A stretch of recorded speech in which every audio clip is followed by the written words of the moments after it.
Week 15, Week 15, Day 1, Judges 7 to 8, and Luke 22. Early in the morning, Jerubbaal, that is Gideon, and all his men camped at the spring of Harod. The camp of Midian was north of them, in the valley near the hill of Moreh. The Lord said to Gideon, "You have too many men. I cannot deliver Midian into your hands, or Israel will boast against me. My own strength has saved me. Now announce to the army, anyone who trembles with fear may turn back and leave Mount Gilead." So 22,000 people left, while 10,000 remained. But the Lord said to Gideon, "There is still too many men. Take them down to the water, and I will thin them out for you there. If I say, 'This one shall go with you,' he shall go. But if I say, 'This one shall not go with you,' he shall not go." So Gideon took the men down to the water where the Lord told them. There the Lord told them, "Separate those who lap the water with their tongues, as a dog laps, from those who kneel down to drink." 300 of them drank from cupped hands, lapping like dogs. All the rest got down on their knees to drink. The Lord said to Gideon, "With the 300 men that lapped, I will save you and give the Midianites into your hands. Let all the others go home." So Gideon sent the rest of the Israelites home, but kept the 300 who took over the provisions and trumpets of others. Now the camp of Midian lay below him in the valley.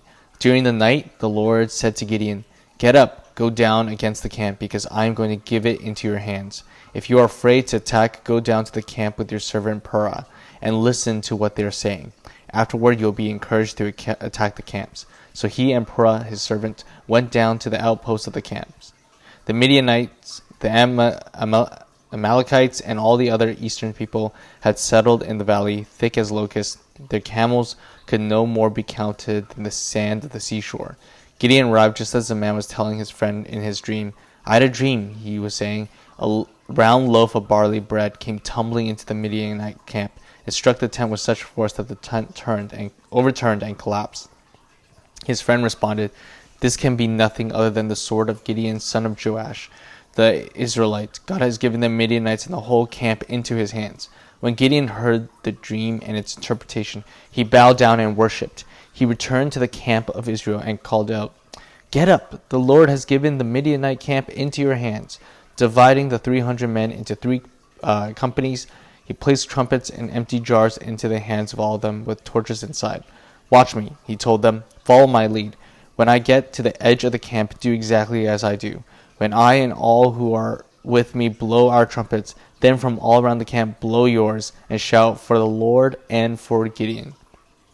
Gideon and the 100 men with him reached the edge of the camp at the beginning of the middle watch, just after they changed the guard. They blew their trumpets and broke the jars that were in their hands. The three companies blew the trumpets and smashed the jars. Grasping the torches in their left hands and holding in their right hands the trumpets they were to blow, they shouted, "A sword for the Lord and for Gideon." While each man held his position around the camp, all the Midianites ran, crying as they fled. When the 300 trumpets sounded, the Lord caused the men throughout the camp to turn on each other with their swords.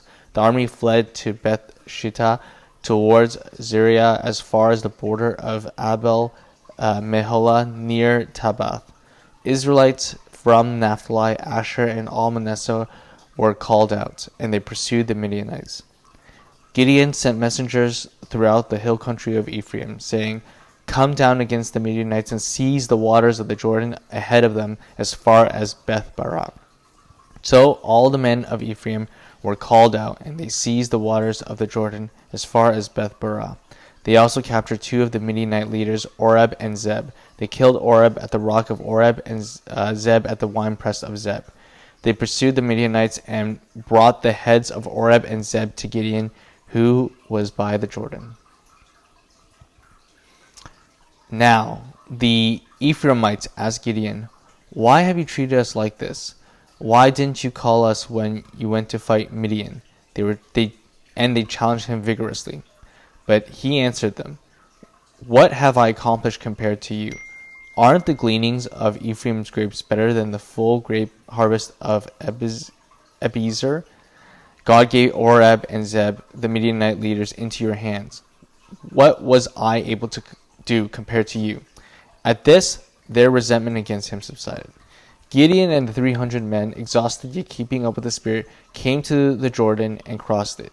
He said to the men of Sukkoth, "Give my troops some bread. They are worn out, and I am still pursuing Zebah and Zalmunna, the kings of Midian." But the officials of Sukkoth said, Do you already have the hands of Zebah and Zalmunna in your possession? Why should we give bread to your troops?" Then Gideon replied, "Just for that, when the Lord has given Zebah and Zalmunna into my hand, I will tear your flesh with desert thorns and briars." From there he went up to Peniel and made the same request of them, but they answered as the man of Sukkoth had.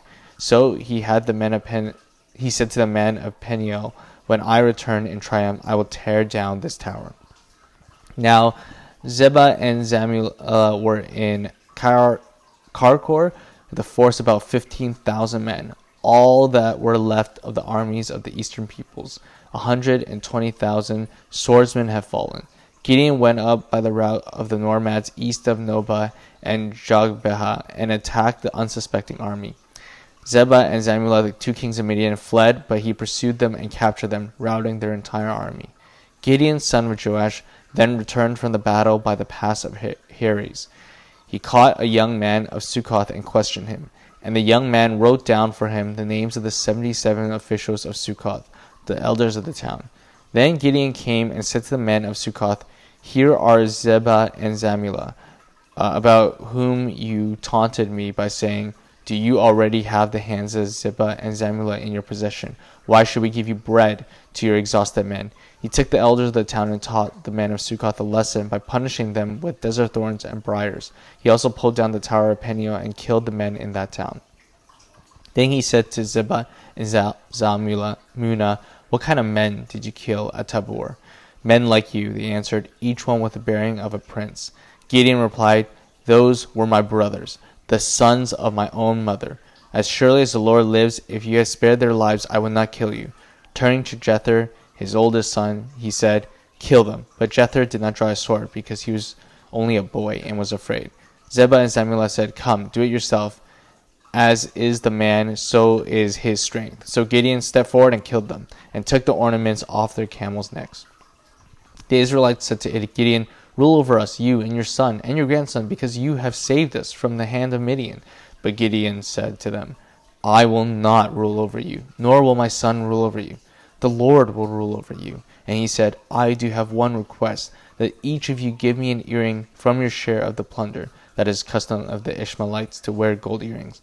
They answered, "We'll be glad to give them." So they spread out their garments, and each of them threw a ring from his plunder onto it.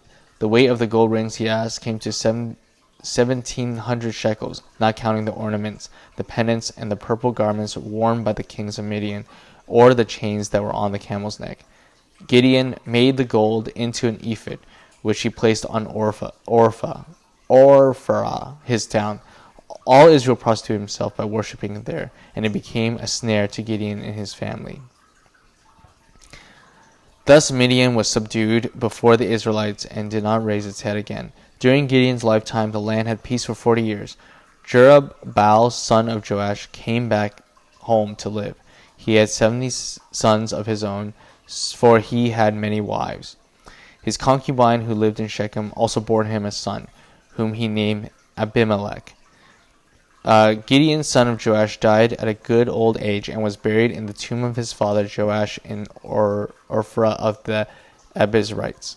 No sooner had Gideon died than the Israelites again prostituted themselves to the Baals.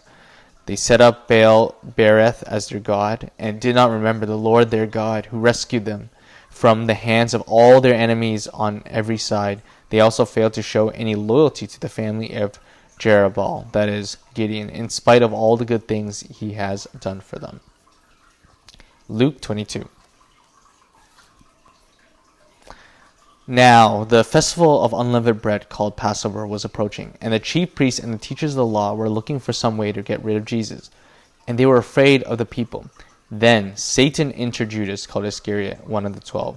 And Judas went to the chief priests and the officers of the temple guard and discussed with them how he may betray Jesus.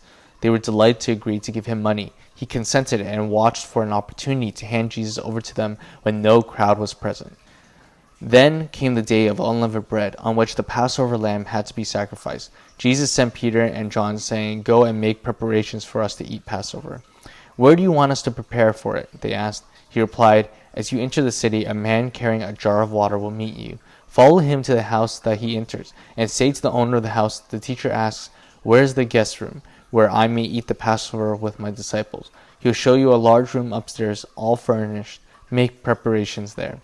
They left and found things just as Jesus had told them, so they prepared the Passover. When the hour came, Jesus and his apostles reclined at the table, and he said to them, "I have eagerly desired to eat this Passover with you before I suffer. For I tell you, I will not eat again until it finds fulfillment in the kingdom of God." After taking the cup, he gave thanks and said, "Take this and divide it among you. For I tell you, I will not drink again from the fruit of the vine until the kingdom of God comes." And he took the bread, gave thanks, and broke it, and gave it to them, saying, "This is my body given to you. Do this in remembrance of me." In the same way, after the supper, he took the cup, saying, "This cup is the new covenant in my blood, which is poured out for you. But the hand of him who is going to betray me is with mine on the table. The Son of Man will go as it has been decreed, but woe to the man who betrays him." They began to question among themselves which of them it might be who would do this. A dispute also arose among them as to which one of them is considered to be the greatest. Jesus called to them, "The kings of the Gentiles lord it over them, and those who exercise authority over them call themselves benefactors. But you are not to be like that. Instead, the greatest among you should be like the youngest, and the one who rules like the one who serves. For who is greater, the one who is at the table or the one who serves? Is it not the one who is at the table? But I am among you as one who serves. You are those who have stood by me in my trials, and I confer on you a kingdom, just as my Father conferred one on me, so that you may eat and drink at my table in my kingdom and sit on thrones, judging the 12 tribes of Israel.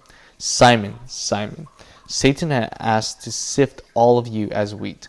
But I have prayed for you, Simon, that your faith may not fail. And when you have turned back, strengthen your brothers." But he replied, "Lord, I am ready to go with you to prison and to death." Jesus answered, "I tell you, Peter, before the rooster crows today, you will deny me 3 times that you know me." Then Jesus asked them, "When I sent without purse, bag, or sandals, did you lack anything?"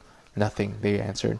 He said to them, "But now, if you have a purse, take it, and also a bag. And if you don't have a sword, sell your cloak and buy one. It is written, and he was numbered with the transgressors. And I tell you that this must be fulfilled in me. Yes, what is written about me is reaching its fulfillment." The disciples said, "See, Lord, here are 2 swords." "That's enough," he replied. Jesus went out, as usual, to the Mount of Olives, and his disciples followed him. On reaching the place, he said to them, "Pray that you will not fall into temptation."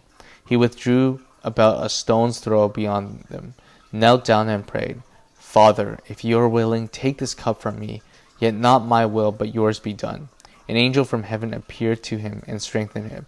And being in anguish, he prayed more earnestly, and his sweat was like drops of blood falling to the ground. When he rose from prayer and went back to the disciples, he found them asleep, exhausted from sorrow. "Why are you sleeping?" he asked them. "Get up and pray so that you will not fall into temptation."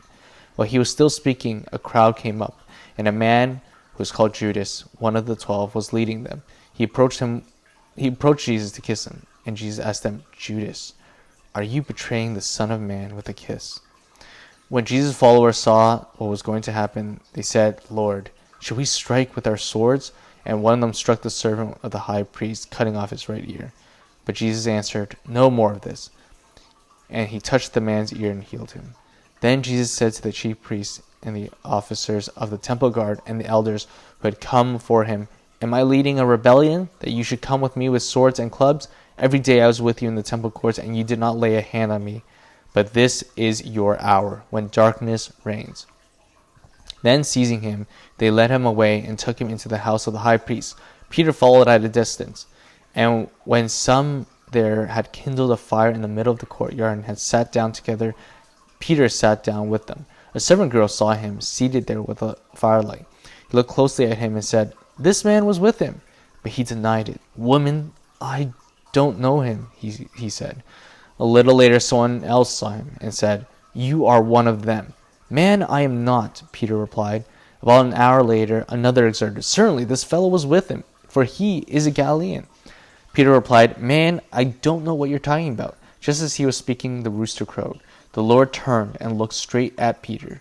Then Peter remembered the word of the Lord and had spoken to him, "Before the rooster crows today, you'll disown me 3 times."